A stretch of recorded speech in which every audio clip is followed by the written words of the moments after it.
Hi everyone, I'm Jalith from mrsmojo.co.uk, which I set up to help you know it's good to be you. Now, something happened to us recently and I was going to do a video about it the very next day, and I thought, no, I need to wait and calm down, otherwise it would have just been a rant.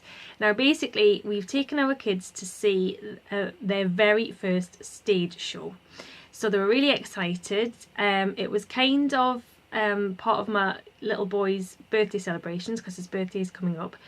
So we took our kids to see this big stage show, really excited, and we did explain to them at the time that obviously people do not like children kicking seats, because we've got one of my children is very, very fidgety. He gets really excited and he goes ugh, and starts to kick seats.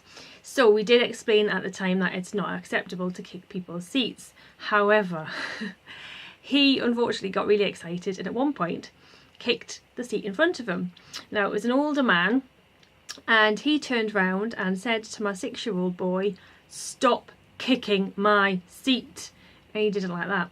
Now my little boy is not used to people speaking to him like that, and he went really sort of withdrawn, head down, he was actually in tears, and he was really, really sad, and this guy just carried on regardless, because obviously he didn't like this boy kicking his seat.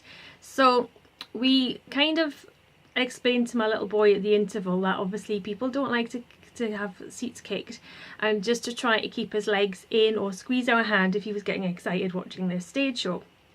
So second half, luckily the older guy had swapped with another member of his party who was a mum, and she had children the same age as ours, and they were all sitting together.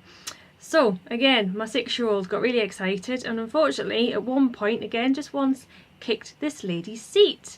And I thought, oh, here we go, but she's a mum, so maybe she knows how to speak to children as opposed to barking orders at children.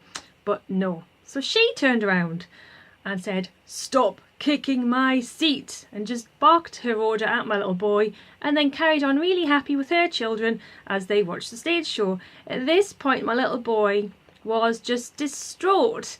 I was really angry and I really wanted to kick the seat, and that's not like me at all, and I'm not condoning that. And my husband was really sort of down about it. So it didn't ruin our experience, but it just got us down as a family. So yes, I am not condoning children kicking seats, because I have been that person who has had somebody kicking my seat at the back, and I know it can wind people up. But the whole point is, it really got me thinking that the way you speak to children is, if you're a mother, first and foremost, that becomes their internal voice. Now luckily I don't speak to my children like that, but obviously that's life. You get different characters and personalities in life. So unfortunately he had people like that speaking to him like that, barking orders as if he was a dog, and I do not condone that whatsoever, because I think children should be respected. So the first message I wanted to get is just be aware. I'm not perfect as a mum in any way, shape or form, but be aware as how you speak to your own children, other children, and most importantly yourself, because a lot of us would actually say horrible things to ourselves in our heads and just accept it, where if we said it out loud, you'd actually realise how damaging your thoughts can be. So that was the main point. Just please be aware of what you're saying to yourself and how you're saying it, plus how you speak to others. For me, working with children, I don't really think that barking orders at children creates respect in any way, shape or form. It doesn't encourage them to do what you want to do, and like I say, in that moment it actually made me want to kick their seat. And I am not like that at all. I've always been really good, really positive, really calm. So really, when you're speaking to children like that, it actually breeds resentment and anger, and it actually can make children go withdrawn, which is what it did to my son.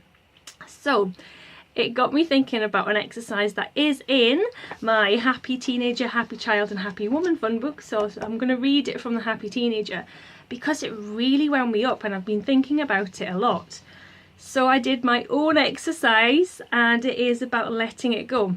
So if ever you have a situation where you're just sort of brewing over it and you can't get it out of your head, it's really good to do a visualization. So what you do is, I've got it, this one is called obviously letting it go. you basically imagine a balloon. So you're shutting your eyes, you're imagining that you've got a balloon, and you're imagining that you're tying the feeling. So you can pretend that you've written this feeling down on a piece of paper. That works well for me. And you're tying that feeling down onto a balloon. So for me in this instance it would be anger, upset, really basically angry and upset that somebody has spoken to my son like that and that he had to go through it. But again, kind of feeling bad as a mum that my child was the one kicking somebody else's seat. So it's all those feelings that I had, guilty, angry, sad, and I imagine it tying it to a balloon. And then with my eyes shut, take a big deep breath in and a big deep breath out, and just keep on breathing nice and calm, because that helps your body and helps you get in a sort of better frame of mind.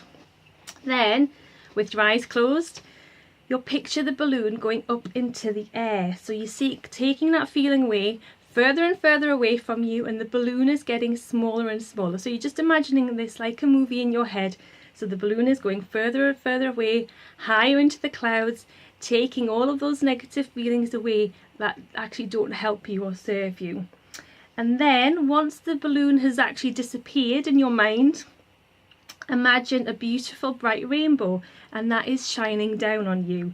And the beautiful bright rainbow is surrounding you with love, and you actually have to feel that love and feel the warmth all around your body, feel brilliant on the inside, feel like you'll be really being cared for, and then you just acknowledge that the love is going to stay with you forever. Okay, that love is there. Take a nice deep breaths and then you open your eyes. So for me, I did that and I realised I can't really judge this person as much as I wanted to. I can't really judge these people. I don't know what happened to them that day. I don't know what's going on in their lives. I can judge me as a mother, and sort of I needed to let that go. And I suppose it was a good thing that my son is learning how to deal with other people, because we all know those aggressive people in life who just unfortunately handle things differently how we will.